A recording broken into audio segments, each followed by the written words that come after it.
you have to assess. When you sign a contract with a customer and they give a small deposit and the customer runs away, we would say under IFRS there is no contract. So any money you get, you cannot recognize any income whatsoever. Does that make sense? Clear now? The second one, the performance obligations. What the standard is saying is we need to look at the promises or the performance obligations from the perspective of the customer, how the customer derives benefit. So the classic example is a phone. Now, I'm not sure how it works in Pakistan, but in many countries they give you a phone when you get a contract with the telecom provider. And in a lot of countries, what they have done historically is when you get the phone, it's blocked. The phone only works with that phone company provider. So if you go to Vodafone and they give you a phone and a service contract for 2 years, what you'll find is if you want to take out the SIM card and change it, it doesn't work with another provider. So the question is, what are the promises from the customer's perspective? And if it's the distinct promise from the customer's perspective, we want to break down the accounting there. So now in the case of Vodafone, the issue is, even though that the phone is locked, customers have a value, right? You could get those phones that catch on fire, the Samsungs, right? Or you could get a real phone, the iPhone, right? You can choose. Customers have a preference for particular phones, right? So because if customers have a preference for the different phone, that must mean the customer gets a benefit out of that. So what the standard is saying is we have to identify where the customer derives the benefit. And all those separate promises, we recognize revenue for those as separate points of time. Let's say you have a cable box for your house. I'm not sure what cable you use here. In India they have Tata, or in, I'm not sure what cable company you guys use here, or Orbit they have in the Middle East, or OSN. Not quite sure which ones you use. What's in? Local, I don't know that one. So when you get a cable box, normally what happens is, I'm not sure how it works here, but when I lived in South Africa, you had to go to the store and buy a cable box. And then you would pay a monthly subscription to watch movies or to watch TV. So the question is the cable box a separate promise? Do you care about the cable box? If I go to your house and you're watching TV, you don't care about the darn box, you care, does the TV work, right?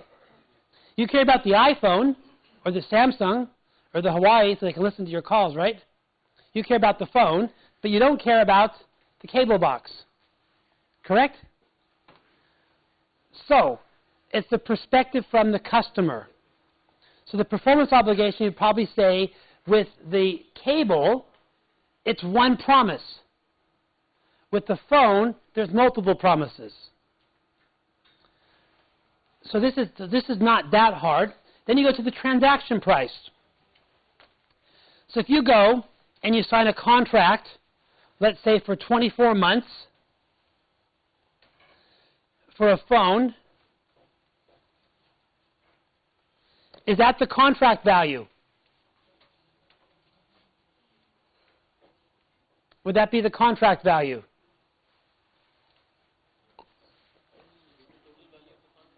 I'm asking you, is that? Not only for the phone, because it includes other promises. But is it the transaction price would be for the phone and the service. So is this the contract value? So when you get to know me better, you'll know if I ask the question and you think you have the right answer, it's probably wrong. Have you figured that out yet? You're slow, right? Not yet, huh? Why is that not the contract value?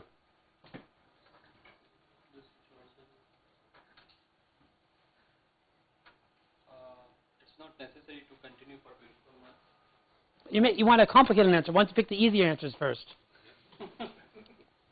So if you get on the airplane and you bring your phone with you and you go to Dubai and you turn on your phone, what's going to happen? Roaming charges, right? So the phone has two components. There's a fixed charge, and there's a variable charge. So if you think about this, so let's assume the fixed charge is $2,400. Is that hard to calculate? No. The other charge is a variable charge. Let's say that is $1,600. So the total value of the contract is $4,000. Make sense? Now let's say half of the contract relates to the phone, and half of the contract relates to the service. So what you would say is half of the contract value is $2,000. So what you would do is book $2,000 of revenue today. How much cash have you got today? 100. So you have 100 cash, and you have revenue of 2,000. Is this prudent? This is prudent? So, and you're booking revenue on the fact that the customer is going to go on a trip to Dubai and Rome. Is that prudent? So, if you think about this, it's funny when you speak to some of the older accountants, they look at this standard, they hate it. They go, hold on. There's no conservatism here. There's no prudence here. There's scope to bring revenue forward, and there's scope for manipulation. All the ingredients for fraud, right? So what we're doing now is we're saying, okay, the revenue is not just an amount that is clear to calculate. The revenue is going to also involve an amount of estimation. We get the total contract value, which is fixed and variable. We add them up. That's the transaction price. We don't know how much the variable component would be, right? You have to model it. So you now have to get a degree in magic. Get Excel, model it out, estimate it. The auditors come out and check your model, increase their audit fee, right? He gets a bigger car, next will be a Rolls Royce. It's a lot more subjective. Have you done the implementation of this already? You must have, right? It's a nightmare standard. But isn't that part of contingent assets based on contingency, right? No, IFRS 15 has its own definitions. So a contingent asset under the scope of IAS 37 is different than what's in the scope of IFRS 15. So IFRS 15 is a standalone asset on revenue. If it's in the scope of revenue, we don't apply IAS 37. So if you think about this, so what are our promises? The phone and the service.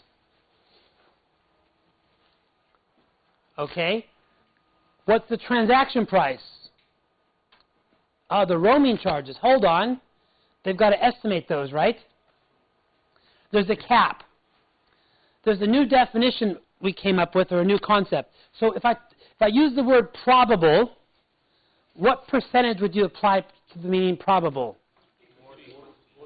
It depends who you ask. If you ask an American, what would an American say? In American English, I call it the King's English, over 70%, right? Probable. The Queen's English, probable is over 50%. So we have a new definition in IFRS called highly probable, which is probable in American English. Okay, so to make our languages together, we have to come up with some new words to make it more confusing. So what the standard is now saying is the variable amount, we're going to include it as long as it's probable in my language, highly probable in your language, of not reversing. Think about that. think about the subjectivity. So this standard is going to being very, the principles are easy, but it's being subjective. So we get the transaction price, variable consideration, if it's highly probable of not reversing. We get the price, we allocate it, and we book revenue when each thing happens. Look at the handouts on page 94.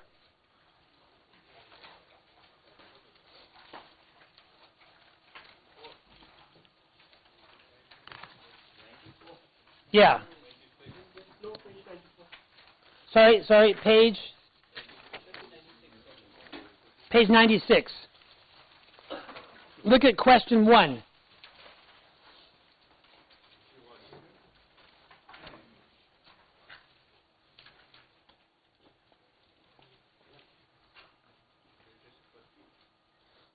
It's what?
So you read the question?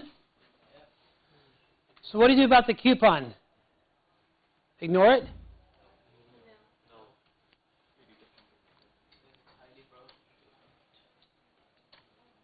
So under the old IS 18 standard, what will we do with the coupon?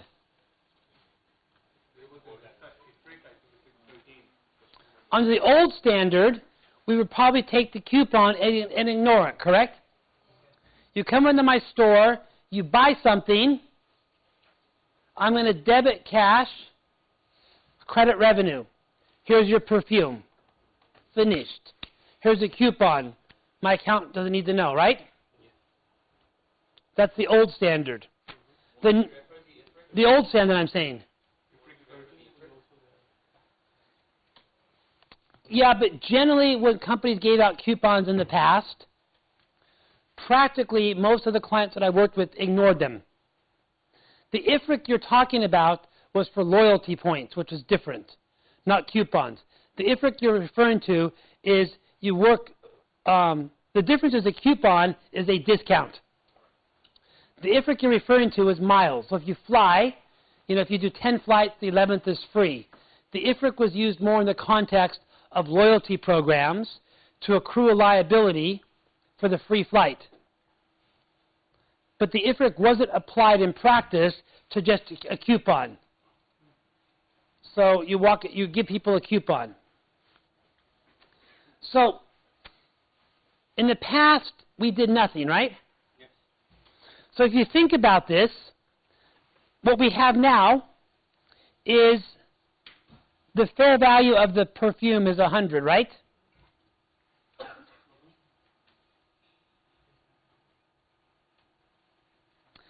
The coupon, what we now need to do is say, what is the fair value of the coupon?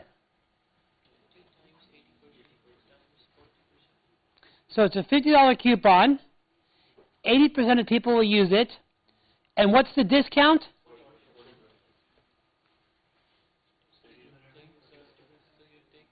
Why, hang on, 40%. Why would you say 40%?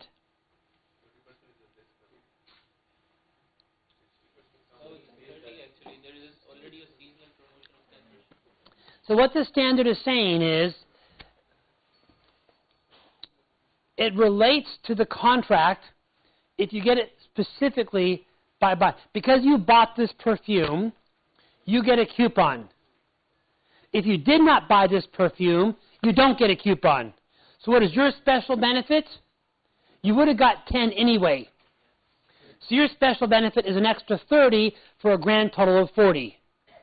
So when we look at the value of the coupon, we don't look at 30%, so we don't look at 40%, we look at 30%. So if we take 80% of 50, which is 40, 30% of 40 is 12. So the total value of the transaction is 112. Think about this from a systems point of view. The math is easy, right? But think about it from a practical implementation point of view. So when you book the perfume, what's going to happen is you have $100 of cash, right? So the total transaction price is $100. You have two performance obligations. One is the perfume and one is the coupon. So we do a ratio. 100 over 112 is the perfume. 12 over 112 or 11 is the coupon.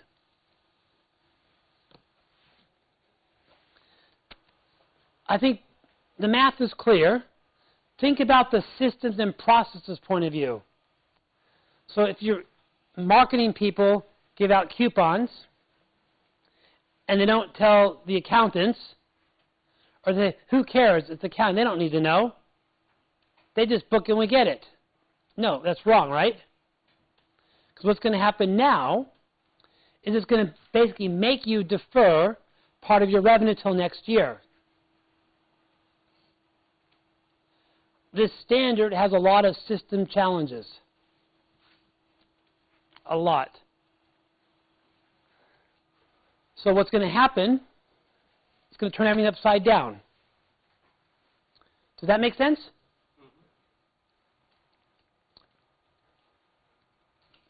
Just think about the systems point of view. That's the harder part. Because you can't do this manually, right? If you're a large company, you know, I went to TGI Fridays when I was in Saudi Arabia last year, and they had a special. If you buy a hamburger now, here's a coupon for your next visit. Part of that revenue needs to now be deferred. And they have to estimate the coupons to be redeemed. The standard is a pain in the neck. So, let's just go through these one by one in a bit more detail. How are we going to disclose this revenue of the coupon? It's still revenue. It'll be booked with the sale of the coupon. The coupon is to buy another bottle of perfume. So you would take the 12 plus the next transaction value and put them together. So if they spend 50 to get 40% discount, it would be 30 plus 12, 42. So in the next sale, there would be 30 cash plus 12 from unearned revenue. And if it doesn't actualize the transaction, then we're going to reverse this revenue? Yeah, under ISA change of estimate. You always reverse it prospectively. So the balance of the deferred revenue, you amortize it out going forward, not going back. You recognize 89 first and then you amortize it. Well, the 12, so just like what we did in the IFRS, the balance of the unearned revenue is amortized over the expected future coupons. And if that number changes, you change the amount per coupon going forward. You don't go back into a retrospective adjustment. It's always prospective. That's what I mean. So it's always prospective. So, yes? Is that I read somewhere in the IFRS 15 that this is breakage. Is that the same thing, the concept of breakage that is coming with IFRS 15? Correct. Breakage it deals with, I have an example on that, like with airline tickets. So if an airline sells a ticket, it's there and back. So if an airline sells 100 tickets, it's 201 ways. The airline would then estimate that 150 will be flown. The breakage is the 50. You take the revenue of all the ticket sales over 150 flights because 50 you don't expect to be used. That's breakage.